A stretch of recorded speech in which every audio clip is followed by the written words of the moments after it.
তিনি পটিয়া মাদ্রাসাটা কবুল করেছেন। ইয়ে রশিদি বাগো আসিমি গুলজারো, ইয়ে রশিদি বাগো আসিমি গুলজারো, ইয়ে হাবিবি ফয়জ গায়কে খুশনমা দরবারো।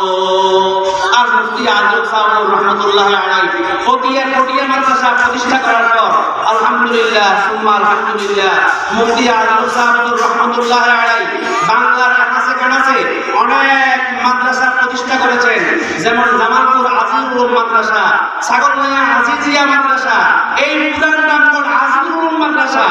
এই মুফতি আজরুল সাহেব রহমাতুল্লাহ আলাইহি এই মাদ্রাসা প্রতিষ্ঠা করার পর থেকে নিয়ে আলহামদুলিল্লাহ তিনি এই প্রতিষ্ঠানকে কবুল করে দোয়ার মাধ্যমে তিনি কবুল করে দিয়ে গেছেন।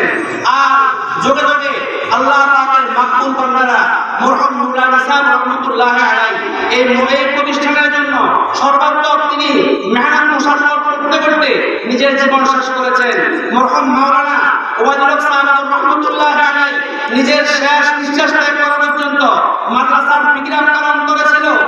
আর আলহামদুলিল্লাহ এখনো মোতাবাল্লি সাহেব মাওলানা করিমুল হক সাহেব বারাকাল্লাহু তাআলা ফি হায়াতি সহ বর্তমানে অনেক মুরব্বিরা এখনো জীবিত আছে।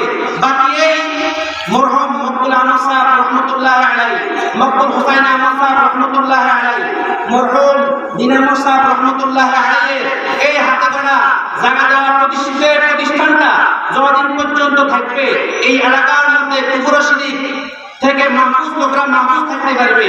আমি তো বলি দিন ও ঈমান কি হেফাজত কে লিয়ে মারকাজ গয়ে, দিন ও ঈমান কি হেফাজত কে লিয়ে মারকাজ গয়ে, ফিতনায়ে দাজ্জাল সে বচনে কে লিয়ে মারকাজ গয়ে। সুতরাং এই প্রতিষ্ঠানটা আমাদের এই প্রতিষ্ঠান, এজন্য এই প্রতিষ্ঠানের জন্য আমরা দোয়া করব কিয়ামত পর্যন্ত জন্য আল্লাহ তাআলা যেন সকল শরারত থেকে ফিতনা ফাসাদ থেকে এই প্রতিষ্ঠানটাকে আল্লাহ পাক হেফাজত করেন। আর আমরা এলাকাবাসীরা সবাই ছেলে দিয়ে মেয়ে দিয়ে ছাত্র দিয়ে টাকা দিয়ে পয়সা দিয়ে বুদ্ধি দিয়ে পরামর্শ দিয়ে আমরা সহযোগিতা করতেছি ইনশাআল্লাহ রাত পর্যন্ত করব। আল্লাহ তাআলা আমাদের কথাগুলো বোঝার আমল করার তৌফিক দান করুন। আমিন। আসসালামু আলাইকুম ওয়া রাহমাতুল্লাহি ওয়া